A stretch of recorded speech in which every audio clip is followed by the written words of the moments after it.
I probably wouldn't be where I am now as an author without the public library.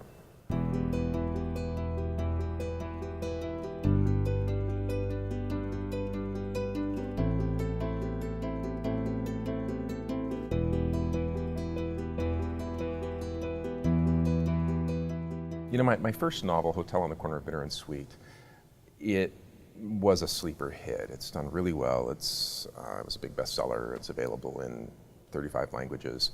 But it really began downstairs in this library at this writers group that met here. I also did a lot of the research here in this building.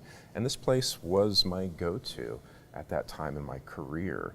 I needed a ton of reference materials on World War II, on the Japanese internment, on Asian culture. I actually had one of those library books out so long, I kept renewing it, that I just bought it from the library because I needed that book. I actually bought it with my late fees. There's an interesting concept in our society. It's the idea of a third place. The first and second places in our lives tend to be home and work. And as individuals, we sort of search for another place. And the public library serves that function in a huge capacity because this is where people who don't have internet access, they can come here and do a resume. They can come here and check out a book on job interview techniques.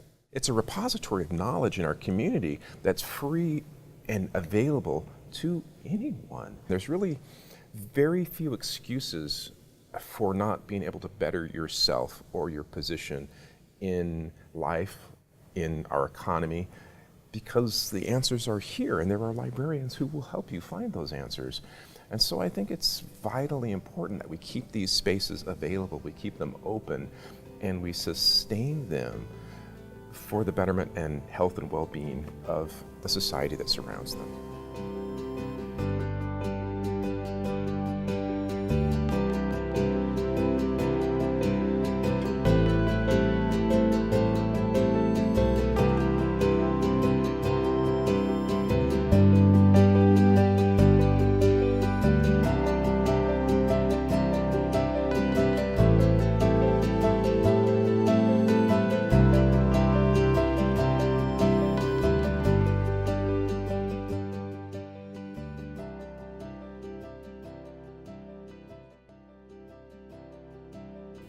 Best of all, I met my wife at the public library, and you can't do that on a Kindle.